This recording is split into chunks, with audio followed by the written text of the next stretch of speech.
আমি এখনো আমার আলাদা করে জীবন নিয়ে কিছু ভাবতেই পারিনি। তাই আমি আমার জীবনটা কিভাবে বাঁচবো সেটা নিয়ে এখন আলোচনা করে কোনো লাভ হবে না। এখন আমাদের আলোচনার বিষয় কি জানো? এই ঝামেলাগুলো মিটে গেলেই তোমাদের বিয়েটা দিয়ে দেবো। তুই নিজের মুখে বললি দেখ মা, আর তারপরেও তোদের বিয়েটা আমি দিতে পারছি না। তখন বলার মধ্যে একটা তাড়না ছিল কাকিমা। আমি জানি মা তুই কেন বলেছিলি, আর কেউ না জানলেও আমি জানি যে তুই কথাগুলো কেন বলেছিলি। তোমার একটা কথা বলি বৌদি ভাই, বাড়িটা তোমার, তুমি তোমার অপছন্দের কোনো লোককে ওই বাড়িতে থাকতে দিও না। জানি জানি তুমি একজন কর্তব্যপরায়ণ মানুষ, তোমার ইচ্ছে থাকলেও হয়তো তুমি মুখ ফুটে কাউকেই বাড়ির থেকে বার করে দিতে পারবে না,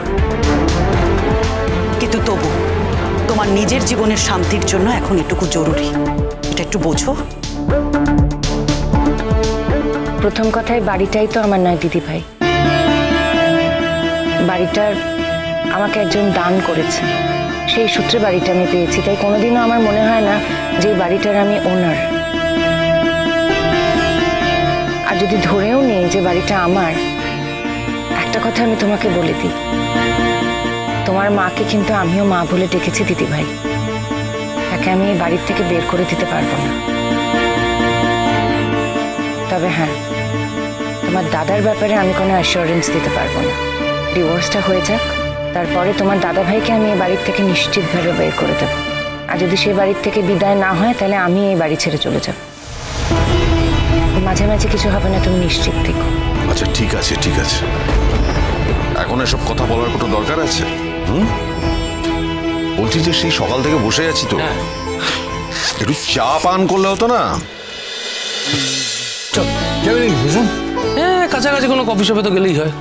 হ্যাঁ দেখুন তো, চলো অনেকক্ষণ তো এসছি, একটু চলো খাইয়ে নিয়ে দিই। তোমরা এগো। বৌদি ভাই এসো, চলো। মা এসো, চলো। নতুন দা এসো। চলো কাকু এসো এসো।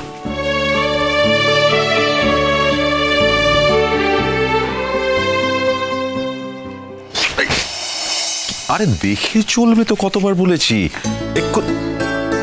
দেখি দেখি দেখি দেখি দেখি না, কি অবস্থা হয়েছে চটিটার? হ্যাঁ, এই চটি পরে কেউ বেরোয়? আমি তো সেরকম বাড়ির থেকে বেরোই না, না সেই জন্যই আর কি, দরকার পড়ে না তাই। দরকার পড়ে না তাই? এখন তো বেরোতে হবে, তাই না? আর এই আধ ছেঁড়া পুরনো চটি পরে গেলে কোনদিন পড়ে টোড়ে হোঁচট খেয়ে হাড়গোড় ভাঙবে তো, তখন নতুন চটি কিনতে হবে, বুঝলে? না না, আমার কোনো চটি টটি একদম বাড়তি কথা নয়। তুমি আমার কাছে আসবে না সে ঠিক আছে, কিন্তু আমার কথাও শুনবে না এমন কথা কিন্তু হয়নি।